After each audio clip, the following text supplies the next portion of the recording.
आषाढ़ मास की शुक्ल पक्ष की एकादशी तिथि को देवशयनी एकादशी होती है। सभी एकादशियों की तरह ये एकादशी भी भगवान नारायण को समर्पित है। मान्यता है कि इस दिन भगवान विष्णु योग निद्रा के लिए क्षीर सागर में चले जाते हैं। आम बोलचाल में इसे ही देव का शयन कहा जाता है, इसलिए ये एकादशी देवशयनी एकादशी के नाम से जानी जाती है। हिंदू पौराणिक कथाओं के अनुसार भगवान विष्णु आषाढ़ महीने के शुक्ल पक्ष की एकादशी की पूर्व संध्या पर सोते हैं और फिर सीधे देवोत्थान एकादशी की पूर्व संध्या पर जागते हैं। इस बार देवशयनी एकादशी 20 जुलाई को है। इस दिन से श्री हरि 4 माह के लिए शयन के लिए चले जाएंगे। इस दौरान संसार के पालनहार का जिम्मा महादेव पर होगा। देवशयनी एकादशी के साथ ही चतुर्मास की शुरुआत हो जाएगी। चतुर्मास के दौरान किसी भी तरह के शुभ काम नहीं होंगे। 15 नवंबर को कार्तिक महीने की देवोत्थान एकादशी पर भगवान नारायण अपनी निद्रा से जागेंगे और तभी से मांगलिक कार्य फिर से शुरू होंगे। देवशयनी एकादशी के दिन सुबह जल्दी उठकर स्नान करें, फिर भगवान के समक्ष व्रत का संकल्प लें।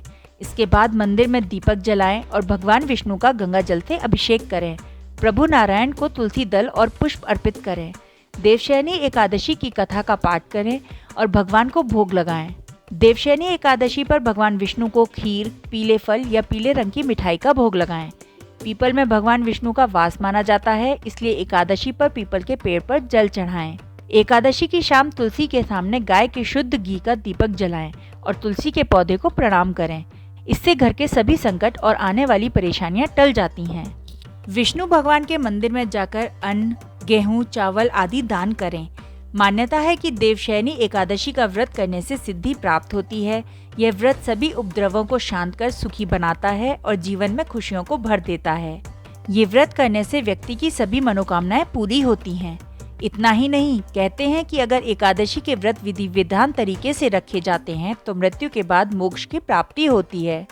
पौराणिक कथाओं के अनुसार देवशयनी एकादशी को लेकर कई कहानियां प्रचलित हैं। कहते हैं कि देवशयनी एकादशी के दिन भगवान रुद्र को षष्ठी का कार्यभार सौंपकर भगवान विष्णु 4 माह के लिए राजा बलि के घर पाताल लोक चले जाते हैं। वहीं दूसरी कथा के अनुसार शंखचूड़ से हजारों वर्ष तक युद्ध करते हुए भगवान विष्णु थक गए, इसलिए देवताओं ने उनसे योग निद्रा में चले जाने का निवेदन किया। उस समय से भगवान विष्णु 4 महीनों के लिए शयन में चले जाते हैं।